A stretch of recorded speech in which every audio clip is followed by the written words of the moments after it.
ভারতের নির্বাচনের সপ্তম ও শেষ দফা শেষ হতে না হতেই বুথ ফেরত জরিপ আলোচনার কেন্দ্রবিন্দু হয়ে ওঠে। মোদী নেতৃত্বাধীন এনডিএ জোট আর কংগ্রেস সহ বিরোধী দলগুলোর ইন্ডিয়া জোট কে কত আসন পাবে তা নিয়ে নানা পূর্বাভাস দেওয়া হয়। বুথ ফেরত জরিপে বলা হয় 350-র বেশি আসন পাবে এনডিএ জোট, আর ইন্ডিয়া জোটের ভরাডুবির কথা বলা হয়।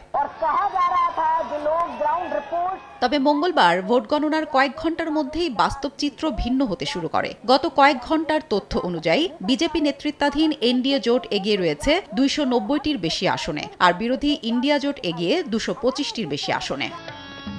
বলা হয়ে থাকে উত্তরপ্রদেশ যার, দিল্লির মসনদ তার। এই রাজ্যেই রাম মন্দির বানিয়ে নির্বাচনী ফল নিয়ে যথেষ্ট আশাবাদী ছিল মোদীর দল। তবে ভোট গণনা যতই এগোচ্ছে সামনে আসছে উল্টো ছবি। এখানে বিজেপিকে পেছনে ফেলে এগিয়ে ইন্ডিয়া জোটের অন্যতম শরিক অখিলেশ যাদবের সমাজবাদী পার্টি। তারপরও এবার দিল্লির মসনদ এনডিএ জোটেরই হতে যাচ্ছে, কারণ বাকি রাজ্যগুলোতে মোদীর জোটের ভালো অবস্থান।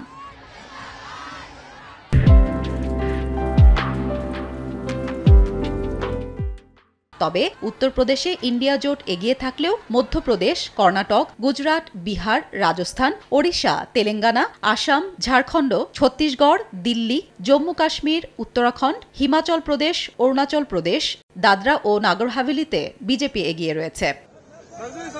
এদিকে মহারাষ্ট্রে এগিয়ে ইন্ডিয়া জোট, পশ্চিমবঙ্গে এগিয়ে তৃণমূল। মোট 42 আসনের মধ্যে 30টি তৃণমূলের দখলে। তামিলনাড়ুতে এগিয়ে আছে ডিএমকে, কেরালায় এগিয়ে ইন্ডিয়া জোট, অন্ধ্রপ্রদেশে এগিয়ে টিডিপি, পাঞ্জাবে এগিয়ে রয়েছে কংগ্রেস, আর হরিয়ানায় এগিয়ে ইন্ডিয়া জোট। 543 আসনের মধ্যে সরকার গঠনের জন্য দরকার 272টি আসন। এরই মধ্যে মোদীর নেতৃত্বাধীন এনডিএ জোট 290-টির বেশি আসনে এগিয়ে থাকায় বোঝা যাচ্ছে টানা তৃতীয়বার ক্ষমতায় বসতে যাচ্ছেন মোদী। আর ইন্ডিয়া জোটও ভালো আসন পাওয়ায় শক্তিশালী বিরোধী দলের ভূমিকায় পার্লামেন্টে থাকতে যাচ্ছে বলেই মত বিশ্লেষকদের। হাফসাতুন্নেসা, সময় সংবাদ।